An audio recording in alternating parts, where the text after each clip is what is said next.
The origin is times immemorial, and the sages have been talking about it for thousands and thousands of years.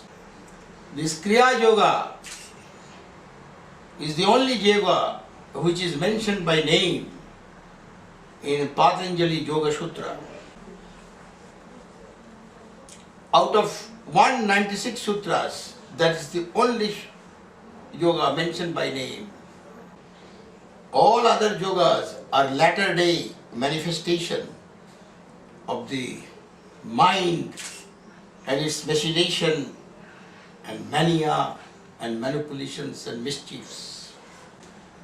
And it is saying that Tapas svādhyāy-eśvarapraṇidhānāni kriyā yoga, which means this Kriya Yoga also has a Trinity.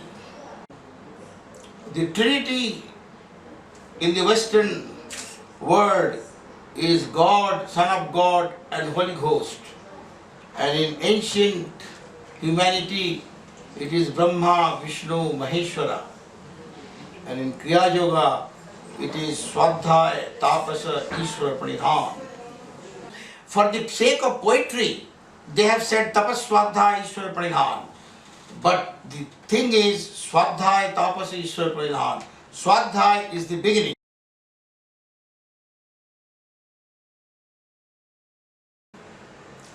Swadhyaya is the beginning. This means waking up to the activities of the separative psyche, the I, and how it is always giving continuity to itself. And this is what is covering up the intelligence. This I is the chitta vritti, intelligence is the chaitanya, and the activities, the super activities of the I does not allow the chaitanya to surface. The chaitanya can be translated as intelligence. That is the closest translation. And this intelligence word is with a capital I. It is not the shoddy little intelligence which is understood by the psychologists and the people in general. It is not cunningness, cleverness and all the,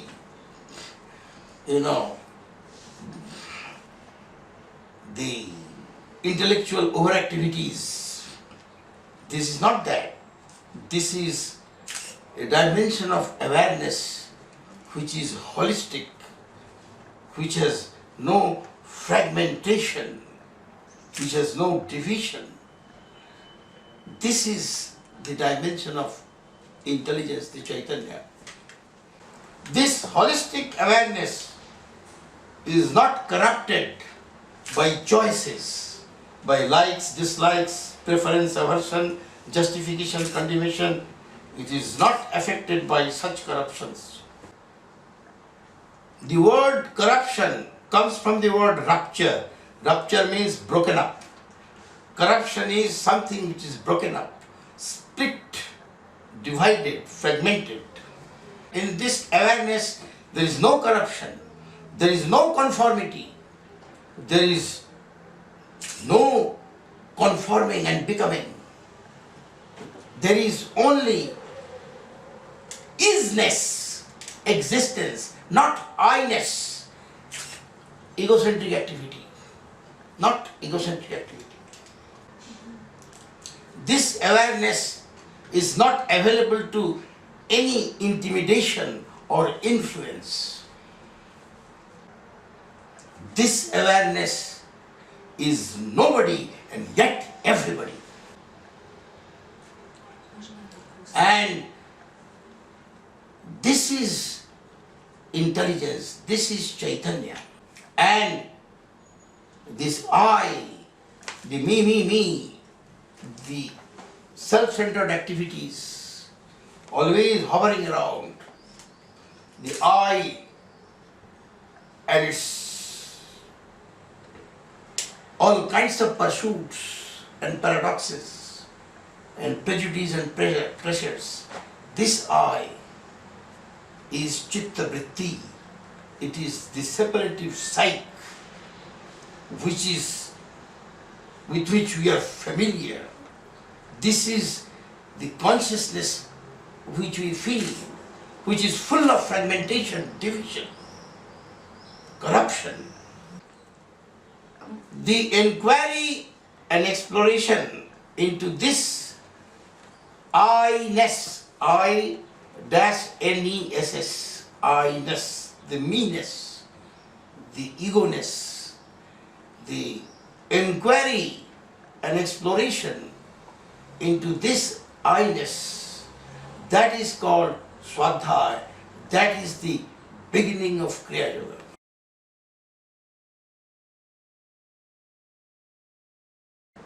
And with this Swadhyaya, there is this dominant I becomes a sober I, and it is not so much asserting, arrogant. And then there is an awakening of intelligence which remains dormant, which remains quietly in the background because of these activities of the I. Although these activities of I is possible because of the connection with the intelligence, but this connection, we remain totally oblivious, totally unaware of that intelligence. Now, the lessening, the activity of this I is the emergence of intelligence. It is the awakening of intelligence. It is the dawn of intelligence. That is called Ishvara-pranidhana. That means a perception of a dimension of consciousness which is holistic. The dimension with which you are familiar is fragmented, it is divisive, whereas that one is holistic, non-divisive, non-fragmented. Awakening of that intelligence, that is the third part. And inquiry and exploration into I is the first part. That means inquiry into the chitta vritti and then reducing the chitta vritti leads to resurrection of intelligence which remains dormant. This resurrection of intelligence is Ishvara-pranidhana. In between, there are certain profound practices which is called Tapas.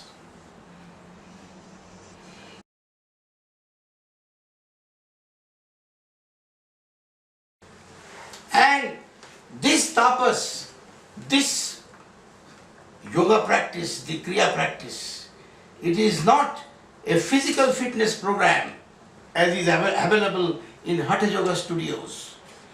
Those are okay. Those who need, they do it. And they are available to certain physical benefit and healing. But that is sabotaged because of the psychological complications, the activities of the I, and its constant pursuits and becoming. So unless at the outset, in the beginning, there is a psychological healing, which is Kriya Yoga, the physical healing of Hatha Yoga, etc., it does not bring that much of benefit. There has to be the benediction of Kriya Yoga at the beginning to be available to the benefit of even Hatha Yoga. And these Kriya practices here is very subtle but very effective. Its main purpose is to release the body from the stranglehold of the mind. The mind comes from the body. If there is no body, there is no mind. But ultimately it becomes the boss of the body. and it interferes in the function of the body, creating all kinds of psychosomatic problems. And the main purpose of this practice is to release this body from the domination of the mind, from the interference of the mind. And the practices are simple. It is transforming. It is not conspicuous and exciting as it is available in many peculiar Hatha Yoga postures. It is not like that.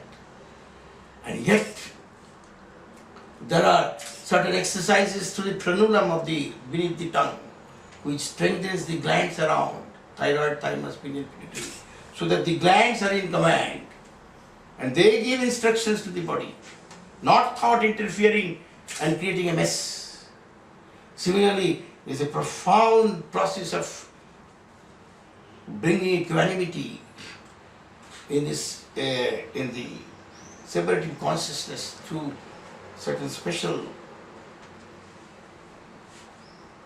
breathing, which we call kriyā-pranidhana, which is not only special breathing but also a special awareness in the central line of the Sushumna.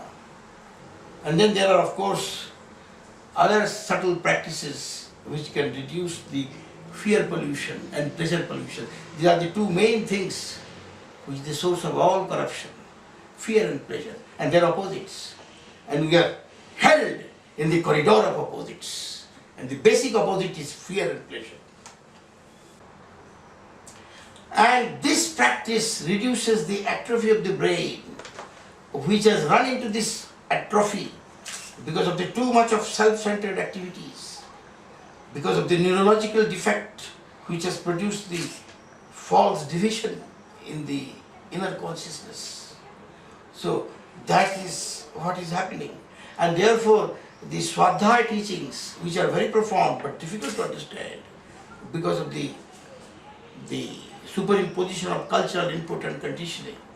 So that understanding is, if that doesn't happen, we remain in tapas, and in due course, when the tapas works, understanding happens. And the two together makes a virtuous circle from one virtue to the other virtue.